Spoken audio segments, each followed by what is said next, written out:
Bio ലേണിംഗിന്റെ പുതിയ ക്ലാസ്സിലേക്ക് ഏവർക്കും സ്വാഗതം. നമ്മൾ ഇന്ന് കഴിഞ്ഞ ക്ലാസ്സിൽ കണ്ടിന്യൂസ് ആയിട്ട് ടാക്സോണമിക് കാറ്റഗറീസ് എന്ന ഭാഗമാണ് ചർച്ച ചെയ്യുന്നത്. അപ്പം നമുക്കറിയാം ടാക്സോണമിക് കാറ്റഗറീസ് എന്ന് പറഞ്ഞാൽ പ്ലാന്റ്സിന്റെയും അനിമൽസിന്റെയും ക്ലാസിഫിക്കേഷനിലെ ഏറ്റവും ബേസിക്കുമാണ്, ഏറ്റവും ഇമ്പോർട്ടൻ്റ് ആയിട്ടുള്ള ഒരു ഭാഗമാണ് ടാക്സോണമിക് കാറ്റഗറീസ്. നിങ്ങൾ ഹൈസ്കൂളിൽ പഠിച്ചിട്ടുണ്ട് ടാക്സോണമിക് കാറ്റഗറീസ് അഥവാ വർഗീകരണ തലങ്ങൾ. അപ്പൊ അതിന്റെ ബേസിക് ആയിട്ടുള്ള കുറച്ച് വർഗീകരണ തലങ്ങളുടെ പേരുകളൊക്കെ നിങ്ങൾ ഹൈസ്കൂളിൽ പഠിച്ചിട്ടുണ്ട്. ഇനി അതിന്റെ കുറച്ചും കൂടെ ഡീറ്റെയിൽ ആയിട്ടാണ് നമ്മൾ ഈ വർഷം പഠിക്കാൻ പോകുന്നത്. അപ്പം ആരാണ് ഈ ടാക്സോണമിക് കാറ്റഗറീസ് കണ്ടുപിടിച്ചത്? ആരൊക്കെ പ്രൊപ്പോസ് ചെയ്തത്? Carl Linnaeus. നമുക്കറിയാം, നമ്മൾ കഴിഞ്ഞ ക്ലാസ്സിൽ പഠിച്ച ബൈനോമിയൽ നോമിനിക്ലേച്ചർ എന്ന ആ ബൈനോമിയൽ നോമിനിക്ലേച്ചർ എന്ന സിസ്റ്റം, പേരിടുന്ന ദ്വിനാമ പദ്ധതി, അത് കണ്ടുപിടിച്ചത് കാൾ ലിനേസ് ആണ്. ഈ ടാക്സോണമിക് കാറ്റഗറീസും കണ്ടുപിടിച്ചത് കാൾ ലിനേസ് ആണ്. അതുകൊണ്ട് തന്നെ അദ്ദേഹം ഫാദർ ഓഫ് ടാക്സോണമി എന്നറിയപ്പെടുന്നു. വർഗീകരണ ശാസ്ത്രത്തിന്റെ പിതാവാണ് കാൾ ലിനേസ്. നമുക്ക് എന്താണ് ടാക്സോണമിക് കാറ്റഗറീസ് എന്ന് നോക്കാം. ഒരു ഉദാഹരണം പറയുകയാണെങ്കിൽ, നമ്മുടെ ഈ ലോകത്തുള്ള എല്ലാ ജന്തുജാലങ്ങളെയും നമ്മൾ എന്ത് ചെയ്തു? കാറ്റഗറൈസ് ചെയ്യാൻ പോവാണ്. അപ്പം നമ്മൾ ആദ്യമേ പ്ലാന്റ്സിന് ഒരു ഗ്രൂപ്പാക്കി, അനിമൽസിന് വേറെ ഗ്രൂപ്പാക്കി. ഇനി നമ്മൾ അനിമൽസിനെ എടുത്തിട്ട് അനിമൽസിൽ നിന്ന് എന്തൊക്കെയായിട്ട് മാറ്റി? നട്ടലുള്ള ജീവികൾ ഒരു ഗ്രൂപ്പ്, നട്ടലില്ലാത്ത ജീവികൾ വേറെ ഗ്രൂപ്പ്. അതിൽ നിന്ന് നട്ടലുള്ളവയിൽ നിന്ന് നമ്മൾ എന്ത് ചെയ്യുന്നു? അതിനെ കുഞ്ഞുങ്ങളെ പാലൂട്ടി വളർത്തുന്ന ഒരു ഗ്രൂപ്പ്, പാലൂട്ടി വളർത്താത്ത വേറെ ഗ്രൂപ്പ്. അങ്ങനെ ഇത് നമ്മള് ജന്തുക്കളിൽ തുടങ്ങിയതാണ്, അനിമൽസ് എത്തി നട്ടലുള്ളവൻ ഓരോരോ ഗ്രൂപ്പായിട്ട് നമ്മളിങ്ങനെ കാറ്റഗറൈസ് ചെയ്ത് പോവാണ്. അങ്ങനെ നമ്മള് ഒരു സ്റ്റെപ്പ് അനുസരിച്ച് കാറ്റഗറൈസ് ചെയ്യുന്നതിന് പറയുന്ന പേരാണ് ടാക്സോണമിക് കാറ്റഗറി. എന്നുവെച്ചാൽ നമ്മള് അതിന്റെ സവിശേഷതകൾക്കനുസരിച്ച് നമ്മൾ അതിനെ എന്ത് ചെയ്യുന്നു? ഓരോരോ ഗ്രൂപ്പുകളാക്കി മാറ്റുന്നു. ആ ഗ്രൂപ്പുകൾക്ക് പറയുന്ന പേരാണ് ടാക്സോണമിക് കാറ്റഗറി. അപ്പൊ ഏതൊക്കെയായിരിക്കും ടാക്സോണമിക് കാറ്റഗറി? നിങ്ങൾ പഠിച്ചിട്ടുള്ളൂ, ഓർമ്മയുണ്ടോ? വർഗീകരണ തലങ്ങൾ, ആ ഹെഡിങ് ഒക്കെ നിങ്ങൾക്ക് ഓർമ്മയുണ്ടോ? ഒന്ന് കിങ്ഡം ഒരു കാറ്റഗറിയാണ്, പിന്നെ സ്പീഷീസ് ഒരു കാറ്റഗറിയാണ്, ഫൈലം ഒരു കാറ്റഗറിയാണ്, ജീനസ് ഒരു കാറ്റഗറിയാണ്. അങ്ങനെ കുറെ ടാക്സോണമിക് കാറ്റഗറീസ് ഉണ്ട്, നിങ്ങളത് പഠിച്ചിട്ടുള്ളതാണ്. ഇനി നമ്മൾ അടുത്ത നോക്കുന്നത് ടാക്സോണമിക് ഹൈറാർക്കി എന്നതാണ്. എന്താണ് ഹൈറാർക്കി? ആർക്കറിയോ? നമുക്കറിയാം, ഈ ടാക്സോണമിക് കാറ്റഗറീസിനെ നമ്മൾ ഇൻക്രീസിങ് ഓർ ഡിക്രീസിങ് ഓർഡറിൽ അറേഞ്ച് ചെയ്യുന്നതാണ് ടാക്സോണമിക് ഹൈറാർക്കി എന്ന് പറയുന്നത്. കുറച്ചും കൂടെ എളുപ്പമാണ്. നിങ്ങൾ ഈ ചിത്രം നോക്കിക്കേ. ഇവിടെ കണ്ട ഒരു പിരമിഡിനെ കണ്ടില്ലേ? ഇതൊരു പിരമിഡിന്റെ ഷേപ്പിലാണ് അറേഞ്ച് ചെയ്തിരിക്കുന്നത്. ടാക്സോണമിക് കാറ്റഗറിനെ ഒരു പിരമിഡിന്റെ ഷേപ്പിലാണ് അറേഞ്ച് ചെയ്തിരിക്കുന്നത്. ഈ പിരമിഡിന്റെ പ്രത്യേകത എന്താ? പിരമിഡിന്റെ താഴ്ഭാഗം വീതി കൂടിയതും മുകളിലോട്ട് ചെല്ലുന്തോറും അതിന്റെ വീതി കുറഞ്ഞ് ഏറ്റവും മേളിൽ കൂർത്തിട്ടാണ് ഇരിക്കുന്നത്. അപ്പം ഏറ്റവും താഴെ ഏത് കാറ്റഗറിയാണ് റെപ്രസെന്റ് ചെയ്തിരിക്കുന്നത്? ഏറ്റവും താഴെ കിങ്ഡം ആണ് റെപ്രസെന്റ് ചെയ്തിരിക്കുന്നത്. അപ്പൊ ഏറ്റവും ലാർജസ്റ്റ് കാറ്റഗറി ഏതാണ്? കിങ്ഡം ആണ് ലാർജസ്റ്റ് കാറ്റഗറി. ടാക്സോണമിക് കാറ്റഗറിയിൽ ഏറ്റവും ലാർജസ്റ്റ് ആണ് കിങ്ഡം. അപ്പൊ കിങ്ഡം ആണ് ഏറ്റവും താഴെ റെപ്രസെന്റ് ചെയ്തിരിക്കുന്നത്. കിങ്ഡത്തിന്റെ മേളിൽ ഏതാണ്? ഫൈലം. ഫൈലത്തിന്റെ മേളിൽ ക്ലാസ്. അപ്പൊ മേളിലോട്ട് ചെല്ലുന്നതോടെ എന്താണ്? അതിന്റെ വലിപ്പം കുറഞ്ഞു കുറഞ്ഞു വരികയാണ്. ഫൈലം കഴിഞ്ഞ് ക്ലാസ്, ക്ലാസ് കഴിഞ്ഞ് ഓർഡർ, ഓർഡർ കഴിഞ്ഞ് ഫാമിലി, ഫാമിലി കഴിഞ്ഞ് ജീനസ്, ജീനസ് കഴിഞ്ഞിട്ട് ഏറ്റവും ടോപ്പിൽ അതിന് ഇങ്ങനെ കണ്ടോ കൂർത്തിരിക്കുന്നു. അപ്പൊ സ്പേസ് കുറവാണ്. അപ്പൊ അവിടെ ഏറ്റവും സ്മോളസ്റ്റ് കാറ്റഗറി ഏതാണ്? സ്പീഷ്യസ്. നിങ്ങൾക്ക് എക്സാമിന് ഇത് റെപ്രസെന്റ് ചെയ്യാൻ ചിലപ്പോൾ ചോദിക്കാൻ സാധ്യതയുണ്ട്. ടാക്സോണമിക് കാറ്റഗറീസ് ഏതാണെന്ന് ചോദിക്കാം, അല്ലെങ്കിൽ ടാക്സോണമിക് ഹൈറാർക്കിനെ റെപ്രസെന്റ് ചെയ്ത് ക്വസ്റ്റ്യൻ എന്തായാലും ചോദിക്കാൻ സാധ്യതയുള്ള ഒരു ഭാഗമാണ് ഇത് ടാക്സോണമിക് ഹൈറാർക്കി. അപ്പൊ നമ്മൾ അങ്ങനെ ഒരു ചോദ്യം ഉണ്ടെങ്കിൽ നിങ്ങൾ ആദ്യം എന്ത് ചെയ്യണം? ആ ഒരു പിരമിഡിന്റെ ഷേപ്പിൽ വരച്ചിട്ട് നമ്മൾ റെപ്രസെന്റ് ചെയ്യണം. ഏറ്റവും അടിയിൽ കിങ്ഡം. കിങ്ഡം ഏറ്റവും അടിയിൽ കൊടുക്കാൻ കാരണം ഏറ്റവും ലാർജസ്റ്റ് കാറ്റഗറിയാണ് കിങ്ഡം എന്ന് പറയുന്നത്. കിങ്ഡം ഏറ്റവും താഴെ, അതിന്റെ മേലിൽ ഫൈലം, ഫൈലത്തിന്റെ മേലിൽ ക്ലാസ്, ക്ലാസിന്റെ മേലിൽ ഓർഡർ, ഓർഡറിന്റെ മേലിൽ ഫാമിലി, ഫാമിലിയുടെ മേലിൽ ജീനസ്, ജീനസിന്റെ മേലിൽ സ്പീഷ്യസ്. ഏറ്റവും സ്മോളസ്റ്റ് കാറ്റഗറിയാണ് സ്പീഷ്യസ്. ഇത് നിങ്ങൾക്ക് എളുപ്പം ഓർത്ത് വെക്കാൻ ഒരു ബുദ്ധിമുട്ടല്ലേ? കാരണം ഇത് ഓർഡറിൽ എഴുതണം എന്നില്ലെങ്കിൽ തെറ്റിപ്പോകും. അപ്പൊ ഓർഡർ തെറ്റാതെ എടുക്കാനായിട്ട് ഭയങ്കര ബുദ്ധിമുട്ടാണ്. അപ്പൊ നമുക്ക് അത് എളുപ്പം മനസ്സിലാക്കാനായിട്ടൊരു ഐഡിയ ഉണ്ട്. ഇത് ടീച്ചർ തന്നെ കണ്ടുപിടിച്ചാൽ നിങ്ങൾക്ക് കുറച്ചും കൂടി എളുപ്പമുള്ള വേറെ മെത്തേഡ് അറിയുവാണെങ്കിൽ അത് എടുക്കാം. ഇപ്പൊ ഒരു ഉദാഹരണം പറയുകയാണെങ്കിൽ, ഒരു കോഡാണ്: കേരള പോലീസ് സിറ്റിയിലെ ഓട്ടോക്കാർക്ക് ഫാനും ഗ്യാസും സിലിണ്ടറും സോപ്പും വിതരണം ചെയ്തു. കേരള പോലീസ് സിറ്റിയിലെ ഓട്ടോക്കാർക്ക് ഫാൻ, ഗ്യാസ്, സോപ്പ് വിതരണം ചെയ്തു. ഇവിടെ കേരളയുടെ K, first letter K, K എന്ന് റെപ്രസെന്റ് ചെയ്യും കിങ്ഡം. നെക്സ്റ്റ് പോലീസ്, പോലീസിലെ ഫസ്റ്റ് ലെറ്റർ പി, പി എന്തിനെ റെപ്രസെന്റ് ചെയ്യും? ഫൈലത്തെയാണ് പി റെപ്രസെന്റ് ചെയ്യുന്നത്. സി ക്ലാസിനെ, ഫസ്റ്റ് ലെറ്റർ സി ക്ലാസിനെ റെപ്രസെന്റ് ചെയ്യും. ഇവിടെ ഓട്ടോയുടെ സ്പെല്ലിംഗ് എ യു ആണ്. നമ്മൾ പഠിക്കാൻ സൗകര്യത്തിനാണ് ഓ വെച്ചിട്ട് നമ്മൾ റെപ്രസെന്റ് ചെയ്യുക, പ്രൊനൗൺസ് ചെയ്യുന്ന അനുസരിച്ച് റെപ്രസെന്റ് ചെയ്യുക. അപ്പോൾ ഓട്ടോ ഓർഡർ. ഫാമിലി ഫാൻ, എഫിന്റെ ഫസ്റ്റ് ലെറ്റർ ഫാൻ ആണ്, ഫാൻ ഫാമിലിയെ റെപ്രസെന്റ് ചെയ്യും. ജി ഗ്യാസ് എന്നതിന്റെ ഫസ്റ്റ് ലെറ്റർ ജി ജീനസിനെ റെപ്രസെന്റ് ചെയ്യും. സോപ്പിലെ എസ് സ്പീഷ്യസ്.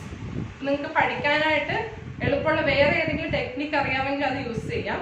ഇത് ജസ്റ്റ് കേരള പോലീസ് സിറ്റിയിലെ ഓട്ടോക്കാർക്ക് ഫാനും ഗ്യാസും സോപ്പും വിതരണം ചെയ്തു. അപ്പൊ ആ ഓർഡറിൽ നിങ്ങൾ തെറ്റിക്കാൻ പാടില്ല.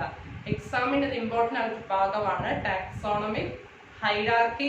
ചിലപ്പോൾ ഇല്ലുസ്ട്രേറ്റ് ചെയ്യാൻ ചോദിക്കാം, ഇല്ലെങ്കിൽ ഏതൊക്കെയാണ് ടാക്സോണമിക് കാറ്റഗറി എന്ന് ചോദിക്കാം. ഇനി നമുക്ക് ഓരോ ടാക്സോണമിക് കാറ്റഗറീസും ഡീറ്റെയിൽ ആയിട്ട് പഠിക്കാം. നമ്മൾ ആദ്യം ഏറ്റവും താഴെയുള്ള സ്മോളസ്റ്റ് കാറ്റഗറിയിൽ നിന്നും ഏറ്റവും ലാർജസ്റ്റ് ആയിട്ടുള്ള കിങ്ഡത്തിലേക്കാണ് നമ്മൾ ആദ്യം പഠിക്കുന്നത്. അപ്പൊ ആദ്യമേ നമ്മൾ പഠിക്കുന്നത് സ്പീഷ്യസ് എന്താണെന്നും അതിന്റെ പ്രത്യേകതകളെ കുറിച്ചുമാണ് നമ്മൾ പഠിക്കുന്നത്. അപ്പൊ സ്പീഷ്യസ് എന്ന് പറയുന്നത് group of closely related organisms capable of interbreeding to produce fertile offsprings. എന്ന് വെച്ചാൽ ക്ലോസ്ലി റിലേറ്റ്, നല്ല സാദൃശ്യമുള്ള ഓർഗാനിസം ആയിരിക്കണം സ്പീഷ്യസ് എന്ന് പറയുന്നത്. അതിന് ഇന്റർബ്രീഡ് ചെയ്യാനുള്ള കപ്പാസിറ്റി ഉണ്ട്, interbreed to produce fertile offsprings. മനസ്സിലായോ? ഇത്രയേ ഉള്ളൂ. ഏറ്റവും നല്ല സാദൃശ്യമുള്ള ക്ലോസ്ലി റിലേറ്റഡ് ഓർഗാനിസം ആയിരിക്കണം. ആ ഓർഗാനിസത്തിന് തമ്മിൽ ഇന്റർബ്രീഡ് ചെയ്യാനും ഫെർട്ടൈൽ ഓർഗാനിസത്തിനെ പ്രൊഡ്യൂസ് ചെയ്യാനായിട്ടുള്ള കപ്പാസിറ്റി ഉണ്ടായിരിക്കണം. അങ്ങനെയുള്ള ഓർഗാനിസം ഗ്രൂപ്പ് ഓഫ് ഓർഗാനിസം നമ്മൾ പറയുന്ന പേരാണ് സ്പീഷ്യസ്. ഒരു ഉദാഹരണം നോക്കാം.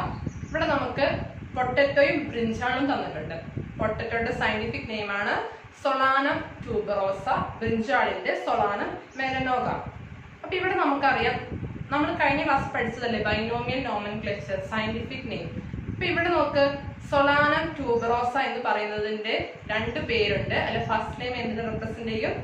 ഫസ്റ്റ് നെയിം അതിന്റെ ജീനസിനെ റെപ്രസെന്റ് ചെയ്യും, സെക്കൻഡ് നെയിം അതിന്റെ സ്പീഷ്യസിനെ റെപ്രസെന്റ് ചെയ്യും.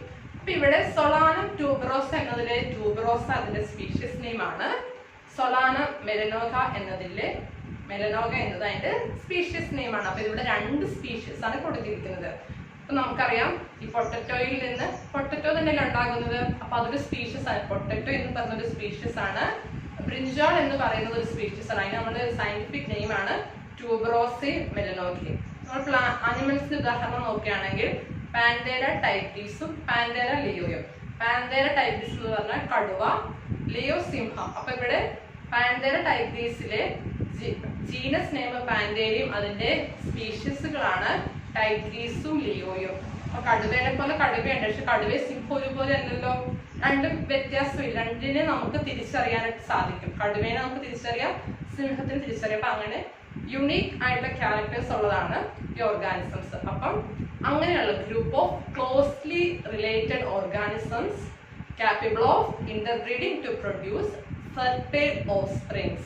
അതാണ് സ്പീഷ്യസ് എന്ന് പറയുന്നത്. അപ്പൊ സ്മോളസ്റ്റ് കാറ്റഗറി ആണ് species. Next genus. Genera are aggregated of closely related species. അപ്പൊ സിമിലാർ, നമ്മൾ നേരത്തെ പറഞ്ഞത് സ്പീഷ്യസ് എന്ന് പറയുന്ന ക്ലോസ്ലി റിലേറ്റഡ് ഓർഗാനിസം ആയിരുന്നു. ഇനി ക്ലോസ്ലി റിലേറ്റഡ് സ്പീഷ്യസ് ആണ്. നമുക്കറിയാം നമ്മൾ പഠിക്കുന്നത് ടാക്സോണമിക് കാറ്റഗറി ആണ്. അതിൽ ടാക്സോണമിക് കാറ്റഗറീസ് അറേഞ്ച് ചെയ്തിരിക്കുന്ന ഹൈറാർക്കിയൽ ഓർഡറിലാണ്. അപ്പൊ ആ ഓർഡറിൽ നമ്മൾ ഇനി പഠിക്കുന്നത് താഴേന്ന് മുകളിലേക്കാണ്. നേരത്തെ നമ്മൾ പഠിച്ചത് ഹൈറാർക്കി പിരമിഡ് വരച്ചത് കിങ്ഡം ആയിരുന്നു ഏറ്റവും താഴെ കൊടുത്തത്. പക്ഷെ അത് ഏറ്റവും വലിയ ലാർജസ്റ്റ് കാറ്റഗറിയാണ് കിങ്ഡം. അത് പിരമിഡ് ആയതുകൊണ്ടാണ് അങ്ങനെ നമ്മൾ റെപ്രസെന്റ് ചെയ്തത്. ഇനി നമ്മൾ ഏറ്റവും താഴെ നിന്നാണ് പഠിക്കുന്നത്. അപ്പൊ ആദ്യമേ നമ്മൾ സ്പീഷ്യസിന്റെ പ്രത്യേകതകൾ നമ്മൾ പഠിച്ചു. ഇനി അടുത്ത ജീനസ് എന്ന് വെച്ചാൽ, ജീനസ് എന്ന് വെച്ചാൽ എന്താണ്? അഗ്രിഗേറ്റഡ് ക്ലോസ്ലി റിലേറ്റഡ് സ്പീഷ്യസ് ആണ്. നേരത്തെ ഓർഗാനിസം ആയിരുന്നു, ഇവിടെ organism group of organism closely related species ആണ് ജീനസ് എന്ന് പറയുന്നത്.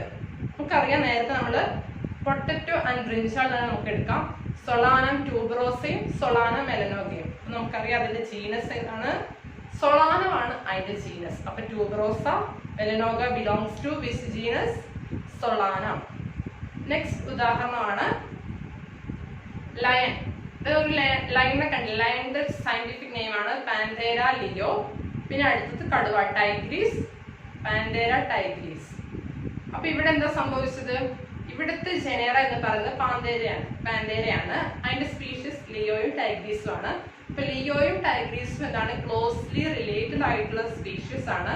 അപ്പൊ അത് വരുന്ന ബിലോങ്സ് ടു വിച്ച് ജീനസ്? പാന്തേര ജീനസിലാണ് അത് വരുന്നത്.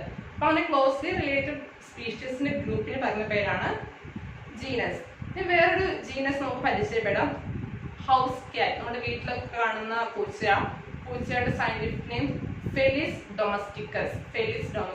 ഡൊമസ്റ്റിക് അനിമൽ ആയതുകൊണ്ട് നമുക്ക് അതിന്റെ സയന്റിഫിക് നെയിമിന്റെ സ്പീഷീസ് എന്തെങ്കിലും ഡൊമസ്റ്റിക്കസ്. നെക്സ്റ്റ് ജംഗിൾ ക്യാറ്റ്, കാട്ടുപൂച്ച. അതിന് നമ്മൾ വിളിക്കുന്ന പേരാണ് ഫെലിസ് ഷോസ്. അപ്പൊ ഇവിടെ ജീനസ് ഏതാണ്? ഫെലിസ് ആണ് ജീനസ്. അപ്പൊ നമ്മളിപ്പോ എത്ര ജീനസ് നോക്കി? ഒന്ന് പാന്തേര ജീനസ് കണ്ടു, നെക്സ്റ്റ് ഫെലിസ് ജീനസ് കണ്ടു, പിന്നെ സൊളാനം കണ്ടു. അങ്ങനെ 3 ജീനസിന് എക്സാമ്പിൾ നമ്മൾ കണ്ടു. അപ്പൊ ജീനസ് എന്ന് പറയുന്നത് ക്ലോസ്ലി റിലേറ്റഡ് സ്പീഷീസിന്റെ ഗ്രൂപ്പാണ് ജീനസ്. നെക്സ്റ്റ് കാറ്റഗറി ഏതായിരിക്കും? ഫാമിലി എന്ന് പറഞ്ഞാൽ എന്താണ്? A group of related genera with less number of similarities as compared to genus and species. A group of related genera ആണ്. നമ്മൾ ആദ്യമേ സ്പീഷീസ് കണ്ടു, സ്പീഷീസിൽ നിന്ന് നമ്മൾ ജീനസിലേക്ക് എത്തിയപ്പോൾ ക്ലോസ്ലി റിലേറ്റഡ് സ്പീഷീസ് ആണ് കണ്ടത്. ഇനി അടുത്തത് ഫാമിലി എന്ന് പറയുമ്പോൾ ഇവിടെ എന്താണ്? ക്ലോസ്ലി റിലേറ്റഡ് ജനേറ ഒരുമിച്ച് വരുമ്പോൾ അതിന് ഫാമിലി എന്ന് നമ്മൾ പറയും. പക്ഷെ അതിന് പ്രത്യേകത ഉള്ളത്, നമ്മൾ ജീനസിലെ സ്പീഷീസിലെ കണ്ടപ്പോൾ സ്പീഷീസിൽ എന്താണ്? ക്ലോസ്ലി റിലേറ്റഡ് ഓർഗാനിസം ആണ് സ്പീഷീസ്. അപ്പൊ അത്രയും സിമിലാരിറ്റീസ് എന്ത് ചെയ്യും? ഫാമിലിയിൽ നമുക്ക് കാണാൻ പറ്റത്തില്ല. ചെറിയ സിമിലാരിറ്റീസ് മാത്രമാണ് ഫാമിലിയിൽ കാണാൻ പറ്റുന്നത്. പ്ലാന്റ്സിന്റെ കേസ് ഉദാഹരണം കൊടുത്തിട്ടുണ്ട്. Solanum, Petunia, Datura. ഇത് 3 ഡിഫറെന്റ് ജനേറയാണ്, but it belongs to same family Solanaceae എന്ന കുടുംബത്തിൽ അല്ലെങ്കിൽ ഫാമിലിയിൽ വരുന്നതാണ് സൊളാനം, പെറ്റൂണിയ, ദത്തൂറ. ഈ ജനറസ് എന്താണ്? അവർ തമ്മിൽ സിമിലാരിറ്റീസ് ഉണ്ട്. റിലേറ്റഡ് ആയിട്ടുള്ള ജൈനസ് ഒരുമിച്ച് വരുമ്പോൾ അതൊരു ഫാമിലി ആയിട്ട് ഫോം ചെയ്യും. ആ ഫാമിലിയുടെ പേരാണ് സൊളനേസി എന്നൊരു ഫാമിലിയാണ് ഉദാഹരണം കൊടുത്തിരിക്കുന്നത്. ഇനി നെക്സ്റ്റ് അനിമൽസിന്റെ കേസിലാണെങ്കിൽ പാന്തേര എന്ന ജീനസും ഫെലിസ്, നമ്മൾ നേരത്തെ കണ്ട ഫെലിസ് ക്യാറ്റ്, ഈ 2 ജീനസും എന്താണ്? ക്ലോസ്ലി റിലേറ്റഡ് ആണ്. അപ്പൊ ഇത് വരുന്ന ഫാമിലിയുടെ പേരാണ് ഫെലിഡേ. ഫെലിഡേ എന്ന് വെച്ച് കഴിഞ്ഞാല് കാലിൽ ഉൾവലിക്കാവുന്ന നഖങ്ങളുള്ള മൃഗങ്ങൾ വരുന്ന ഗ്രൂപ്പാണ് ഫെലിഡേ. അപ്പൊ അതിനകത്ത് വരുന്ന ജീനസ് ആണ് പാന്തേരയും ഫെലിസും. അറിയാം, ലയൺ അല്ലെങ്കിൽ ടൈഗറിന്റെ ജീനസ് ആണ് പാന്തേര, ക്യാറ്റിന്റെ ജീനസ് ആണ് ഫെലിസ്. അപ്പൊ ഈ 2 ജീനസും ക്ലോസ്ലി റിലേറ്റഡ് ആയതുകൊണ്ട് അത് വരുന്ന കുടുംബത്തിന് പറയുന്ന പേരാണ് ഫെലിഡേ. നെക്സ്റ്റ് ഇനി അടുത്ത് നമ്മളിപ്പോ ഏതൊക്കെ കണ്ടു? സ്പീഷീസ് കണ്ടു, ജീനസ് കണ്ടു, ഫാമിലി കണ്ടു. ഇനി അടുത്തതാണ് ഓർഡർ. ഓർഡർ എന്ന് പറയുമ്പോൾ എന്താണ്? ഹയർ കാറ്റഗറി, കുറച്ചും കൂടെ വലിയ കാറ്റഗറികൾ നമ്മൾ കടക്കുകയാണ്. അപ്പൊ ഇവിടെ എന്താണ്? ക്ലോസ്ലി റിലേറ്റഡ് ഓഫ് ഫാമിലീസ് ആണ്. നേരത്തെ നമ്മള് ഫാമിലിയാണ് നേരത്തെ പഠിച്ചത്. സിമിലർ ആയിട്ടുള്ള ഫാമിലീസ് കൂടിച്ചേരുമ്പോൾ അത് എന്തായിട്ട് മാറുന്നു? ഓർഡർ ആയിട്ട് അത് ഫോം ചെയ്യുകയാണ് ചെയ്യുന്നത്. കുറച്ച് ചെറിയ സിമിലാരിറ്റീസ് ആണ് ഈ ഓർഡറിൽ ഉള്ള ഓർഗാനിസംസ് കാണിക്കുന്നത്. ഇവിടെ ഉദാഹരണത്തിന് നമ്മൾ നേരത്തെ കണ്ട സൊളനേസി, നമ്മൾ കണ്ട ഒരു ഫാമിലിയാണ് സൊളനേസി. ഈ സൊളനേസിയുടെ കൂടെ തന്നെ കുറച്ച് സിമിലാരിറ്റീസ് ഉള്ള ഒരു ഫാമിലിയാണ് കൺവോൾവുലേസി. അങ്ങനെ ഈ 2 പ്ലാന്റ്സിലെ ഫാമിലീസ് കൂടി ചേർന്ന് പോളിമോണിയൽസ് എന്നൊരു ഓർഡർ ഫോം ചെയ്യുന്നു. അപ്പൊ നമ്മൾ നേരത്തെ കണ്ട സൊളനേസിയായിട്ട് കുറച്ച് സിമിലാരിറ്റീസ് ഉള്ള ഒരു ഗ്രൂപ്പാണ്.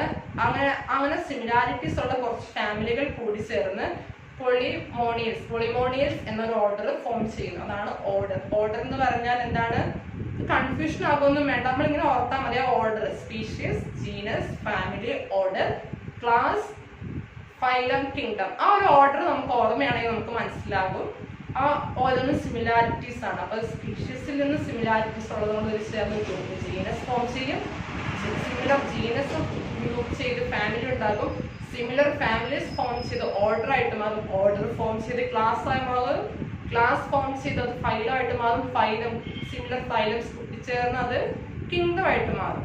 അപ്പൊ ലാർജസ്റ്റ് കാറ്റഗറിയാണ് കിങ്ഡം. ഇവിടെ ഓർഡർ എന്ന് പറഞ്ഞാൽ എന്താണ്? സിമിലർ ഫാമിലീസ് കൂടിച്ചേർന്ന് ഒരു ഗ്രൂപ്പായിട്ട് മാറുന്നതിന് പറയുന്ന പേരാണ് ഓർഡർ എന്ന് പറയുന്നത്. അപ്പൊ നമ്മൾ നേരത്തെ ഒരു ഉദാഹരണം കണ്ടു. ഇനി അടുത്തത് നമ്മൾ നേരത്തെ കണ്ട ഒരു ഫാമിലിയാണ് ഫെലിഡേ.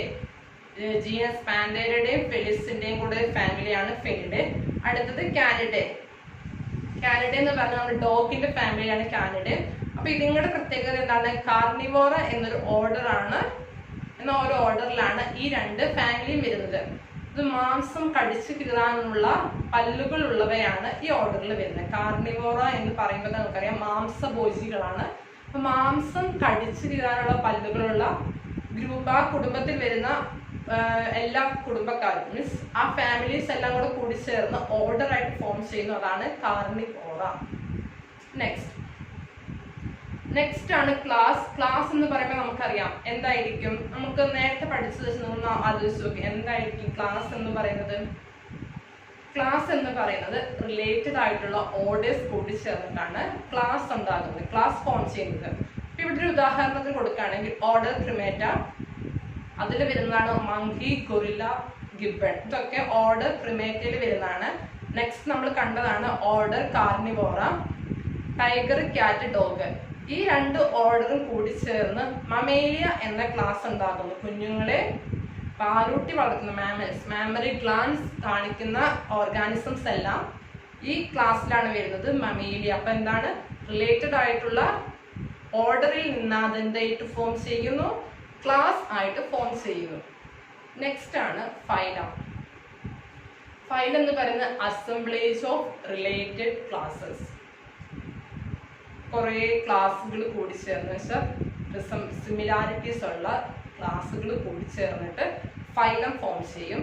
നമ്മൾ അനിമൽസിന്റെ കേസിലാണെങ്കിൽ ഫൈലം എന്ന് പറയും. പ്ലാന്റ്സിന്റെ കേസിലാണെങ്കിൽ നമ്മൾ അതിനെ റെപ്രസെന്റ് ചെയ്യുന്നത് ഡിവിഷൻ എന്നൊരു വാക്കാണ് ഉപയോഗിക്കുന്നത്.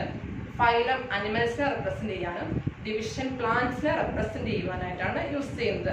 ഡിവിഷൻ ഉദാഹരണം പ്ലാന്റ്സിന്റെ കേസിൽ നമ്മൾ പറഞ്ഞു, പ്ലാന്റ്സിനെ റെപ്രസെന്റ് ചെയ്യുന്നത് ഡിവിഷൻ എന്ന വാക്ക് ഉപയോഗിച്ചിട്ടാണ്. അപ്പൊ ഡിവിഷൻ ആൻജിയോസ്പേം. ആൻജിയോസ്പേം എന്ന് പറഞ്ഞാൽ ഫ്ലവറിംഗ് പ്ലാന്റ്സ്. ആ ഗ്രൂപ്പ് എല്ലാ ഫ്ലവർ ചെയ്യുന്ന പ്ലാന്റ്സ് വരുന്ന ഗ്രൂപ്പാണ് ആൻജിയോസ്പേംസ് എന്ന ഡിവിഷനിലാണ് അത് വരുന്നത്. ആ ഡിവിഷൻ കൂടി ഉണ്ടാകുന്നത് ക്ലാസ് ഡൈക്കോട്ടിലിഡനെ, ക്ലാസ് മോണോകോട്ടിലിഡനെ എന്ന രണ്ട് ക്ലാസ്സുകൾ കൂടി ചേർന്നാണ് ഡിവിഷൻ ആൻജിയോസ്പേം ഫോം ചെയ്യുന്നത്. അപ്പൊ അതിനകത്ത് വരുന്ന ക്ലാസ്സുകളാണ് ഇതൊക്കെ. അപ്പൊ ക്ലാസ് ഡൈക്കോട്ടിലിഡനെ എന്ന് പറഞ്ഞാൽ നമുക്കറിയാം 2 കോട്ടിലിഡൻ വേണം. പിന്നെ എന്തൊക്കെ പ്രത്യേകതയുള്ളത്? ടാഗ് റൂട്ട് സിസ്റ്റം വേണം. റൂട്ട് ടാഗ് റൂട്ട് ആയിരിക്കും. തായ്വേര് ഉള്ള അതിന് പറഞ്ഞ പേരാണ് ടാഗ് റൂട്ട് സിസ്റ്റം. പിന്നെ ലീഫിന്റെ പ്രത്യേകത എന്താണ്? റെറ്റിക്കുലേറ്റ് വീനേഷൻ, സിരാവിന്യാസം നമ്മൾ പറയും. അപ്പൊ ഇതാണ് ഡിവിഷൻ ആൻജിയോസ്പേംസിൽ വരുന്നത്. അതിൽ ഒരു ക്ലാസ് ആണ് ക്ലാസ് ഡൈക്കോട്ടിലിഡൻ. അടുത്തത് ക്ലാസ് മോണോകോട്ടിലിഡൻ. അതിന്റെ പ്രത്യേകത എന്താണ്? ഒരു കോട്ടിലിഡൻ ആണ്. Next fibrous root system. Root system എന്താണ്? ഫൈബ്രസ് ആണ്. പാരലൽ വീനേഷൻ ആണ് വരുന്നത്. മോണോകോട്ടിലിന്റെ പ്രത്യേകത ഇതൊക്കെയാണ്. അപ്പൊ ഇതൊരു ഉദാഹരണം പറഞ്ഞതേ ഉള്ളൂ. അപ്പൊ നമ്മൾ പഠിക്കുന്നത് ഫൈലമാണ്. ഫൈലം എന്ന് പറയുന്ന അസംബ്ലേജ് ഓഫ് റിലേറ്റഡ് ക്ലാസസ് ആണ്. പ്ലാന്റ്സിന്റെ കേസിൽ നമ്മൾ ഫൈലത്തിന് പകരം ഡിവിഷൻ എന്ന വാക്കാണ് ഉപയോഗിക്കുന്നത്. ഇപ്പൊ ഡിവിഷൻ അനിമൽസിന്റെ ഡിവിഷനാണ് ആൻജിയോസ്പേം. അപ്പൊ ക്ലാസ് ഡൈക്കോട്ടിലിഡനെ മോണോകോട്ടിലിഡനെ കൂടി ചേർന്നിട്ടാണ് ഡിവിഷൻ ആൻജിയോസ്പേം ഫോം ചെയ്യുന്നത്. നെക്സ്റ്റ് അനിമൽസിന്റെ കേസിലാണെങ്കിൽ നമ്മൾ പറയും ഫൈലം കോഡേറ്റ. ഫൈലം കോഡേറ്റ എന്ന് പറഞ്ഞു കഴിഞ്ഞാൽ അതിനകത്ത് നട്ടലുള്ള ജീവികളൊക്കെ വരുന്ന ഗ്രൂപ്പാണ് ഫൈലം കോഡേറ്റ. ഇനി ഇതിൽ class Amphibia, class Reptilia, class apes, class Mammalia, അങ്ങനെ കുറച്ച് ക്ലാസ്സുകൾ കൂടി ചേർന്നിട്ടാണ് ഈ റിലേറ്റഡ് ക്ലാസ്സസ് ആണ് കൂടി ചേർന്നിട്ട് അത് ഫൈലം കോഡേറ്റ ആയിട്ട് മാറുന്നു. അപ്പൊ ഇത്രയാണ് ഫൈലം നമ്മൾ പഠിച്ചത്. നോക്കാൻ പോകുന്നത് last and largest category kingdom. കിങ്ഡത്തെ കുറിച്ചാണ് നമ്മൾ ഇന്ന് പഠിക്കാൻ പോകുന്നത്. കിങ്ഡം എന്ന് പറഞ്ഞാൽ നമുക്കറിയാം assemblage of phylum or division. ഇപ്പം അനിമൽസിന്റെ കേസിലാണെങ്കിൽ നമ്മൾ ഫൈലം ആണ് പറയുന്നത്. അപ്പം അസംബ്ലേജ് ഓഫ് സിമിലർ ഫൈലംസ് കൂടി ചേർന്നതാണ് കിങ്ഡം അനിമേലിയ എന്ന് പറയുന്നത്. ഇനി ഡിവിഷൻ, സിമിലർ ഡിവിഷൻസ് കൂടി ചേർന്ന പറയുന്ന കിങ്ഡം ആണ് കിങ്ഡം പ്ലാന്റ്. ഇനി നമുക്ക് നോക്കാം കിങ്ഡം പ്ലാന്റയിൽ വരുന്ന ഡിവിഷൻ ഏതൊക്കെയാണ്? Angiosperm, gymnosperm. ആൻജിയോസ്പേം ഒരു ഡിവിഷനാണ്, ജിംനോസ്പേം വേറെ ഡിവിഷനാണ്.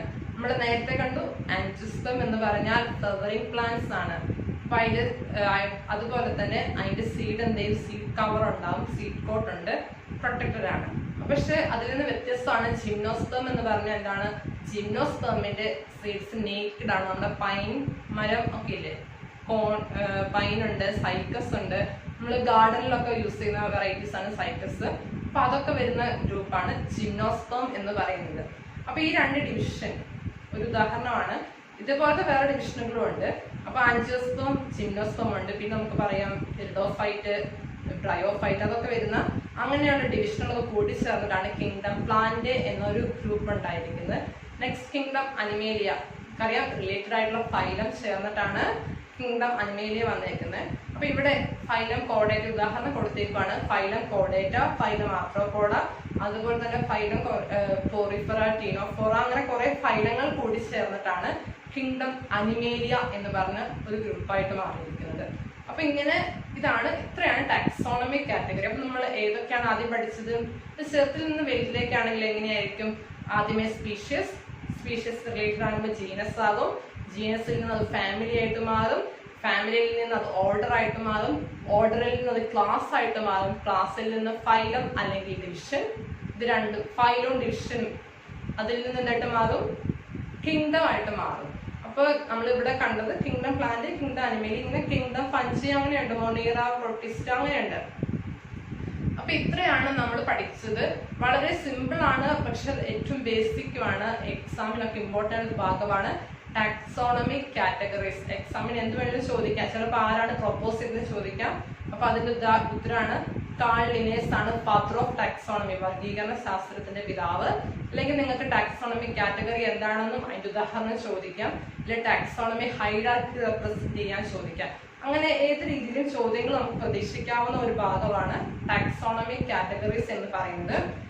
ഇനി കുറച്ച് ഉദാഹരണമൊക്കെ ഉണ്ടെങ്കിൽ കമന്റ് ചെയ്താൽ മതി, നമുക്ക് ഉത്തരം പറഞ്ഞുതരാം. അപ്പൊ ഇത്രയാണ് ടാക്സോണമിക് കാറ്റഗറി എന്ന പോർഷൻ നമ്മൾ ഇന്ന് പഠിക്കുന്നത്. അപ്പൊ ഇത്രയും നല്ല എളുപ്പമുള്ള ഒരു പോർഷനാണ്, ഏറ്റവും ബേസിക്, ഏറ്റവും എളുപ്പമുള്ള, നമുക്ക് മാർക്ക് സ്കോർ ചെയ്യാൻ പറ്റുന്ന ഏറ്റവും നല്ലൊരു പോർഷനാണ്. അപ്പൊ എല്ലാവരും നന്നായി പഠിക്കുക. Thank you for watching.